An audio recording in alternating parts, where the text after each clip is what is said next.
and welcome back to Blessed Mama 5. So the other day I showed you how to make my Graham's tomato mix, and today I'm going to show you how to do salsa. The nice thing about salsa is if you have some tomatoes that have like blemishes on them or don't look that great, this is an easy way to be able to utilize your tomatoes and still cut out the bad spots without having to worry about it being in your mix. So the first thing we're going to do is we're going to have a pot of boiling water, and we're just going to take, I have what this is called a spider. You just put your tomatoes down in, try to get them about the same size.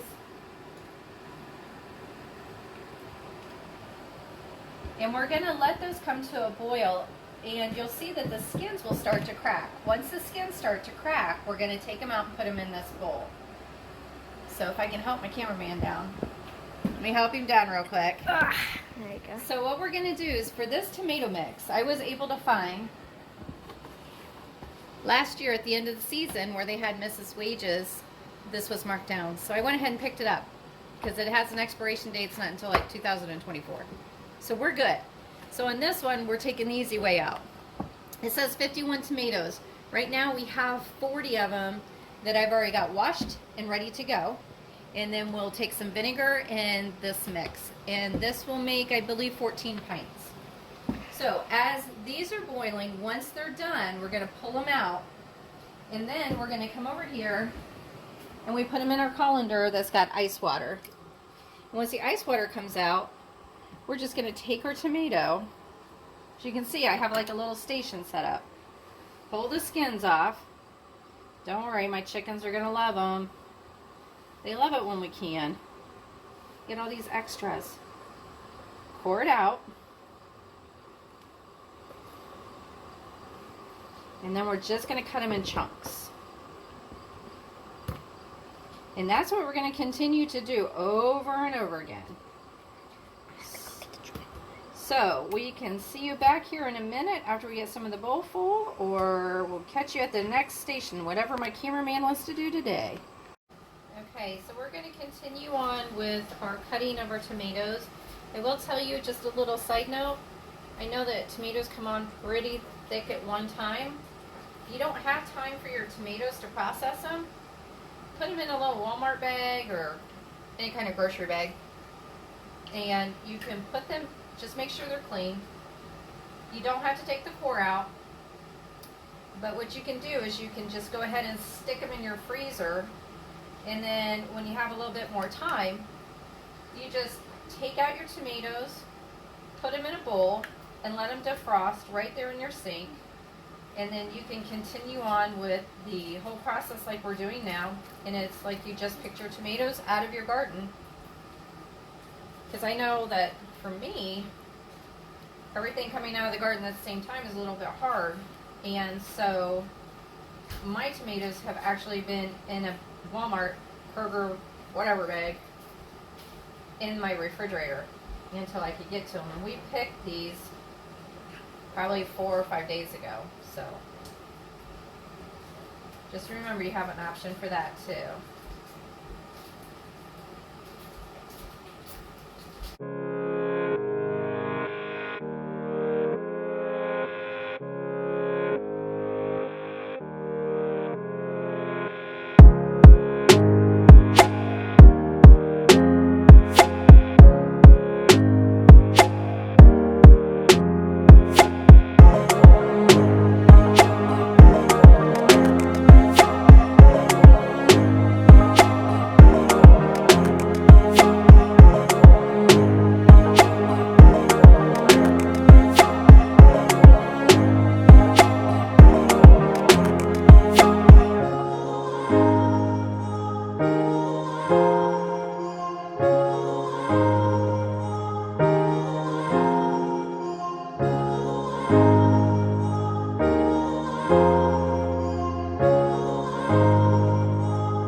Good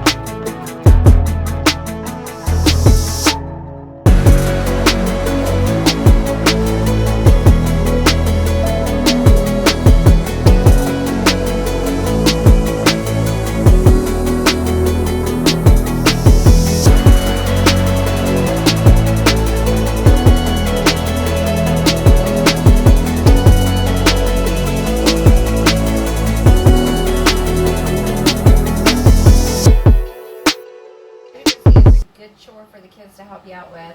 So I'm almost done. So what I'm going to do due to our time schedule today is I'm actually just going to take my tomatoes that I've cut up and I'm going to stick them back in the refrigerator until I can add the spices and then process them from there. And we will be doing that tomorrow, and I'll show you exactly how to can them. Okay, so where we started it off or left off with yesterday was we had all the tomatoes already cut up. I did put them in the pan because since they were in the refrigerator just to warm them up. Now I'm again using this whole container because when you can find a deal, take it, right? And it tells you to put 1 1/3 cup of distilled white vinegar in, and then the canister. And then what we're going to do is we're just going to stir this around. It says bring it up to a boil, let it cook for 10 minutes, and then we will process like we have been doing all of our other canning. Some of you may have watched a few of the videos and you keep thinking, Wendy, why do you keep showing us how to can? Well, honestly, not everybody wants to know how to do green beans, but maybe they want to know how to do tomatoes. So we just kind of run over the skill set that you need in order to can on each one, and that way you have all the information. So we will see you back shortly. But we're back, and our sauce has boiled for 10 minutes. As you can see, it's already done. In the previous videos, I had shown you that you can keep your jars warm by keeping them in the oven. Well, today, you can also keep them in your canner as it's boiling. You can keep your jars warm there also. Another option, and I've done this in the past, is when you need to wash your jars and you have enough, run them through your dishwasher, and when it's on the dry cycle, they're hot enough then, and they're already sterilized. So, we're just going to take one jar out of the canner, and as you can see, they're all steamy. And we're going to go through the same process that we've been going through. And if you haven't watched those videos, we'll link them below so that you can see how to do like my grandma's tomato mix and green beans and whatever else we come up with. So we're just going to fill our jars like normal. We're going to give about a 1/2 inch headspace. I need to go get my little spatula. I just run it down to make sure there's no big air bubbles in it. And then we have our jar that's got the vinegar in it. We're just going to wipe around the rims. And you'll see you'll get tomato off of there. Now I know Ball says you don't have to put your lids in a hot container. That's hot. I still do it. Put the lid on. Screw the jar down so it's, or the lid down so it's finger tight. And place it back in the canner. And then we'll just keep repeating this process. And I like to go one across from the other so it keeps it even on the weight. And then what we'll do is that we will bring it back up to a boil after we put the jars down in. Remember, we want the water to be covering the tops of the jars. So you want it like 1 inch or so above your jars. And then we will process it for 40 minutes. Now that we have all our jars loaded, this one will hold 7 of the regular mouth. You could probably fit 9, but since we're using the Mrs. Wages, it says it gives us 14 pints. I kind of wanted to keep the weight even, so I'm doing 7 jars the first batch and then 7 jars for the second batch. All you're going to do is you're going to lower it down in there. Be careful because it is super hot. And if you notice, that my lids are covered by the water. There's no lids that are above the water. If there were, I would just add some more water to it. So when this comes to a boil, after we put the lid on, we'll set the timer for 40 minutes. When the 40 minutes comes up, pull your rack back up and let it sit there for another 5 minutes. And then we will see you then.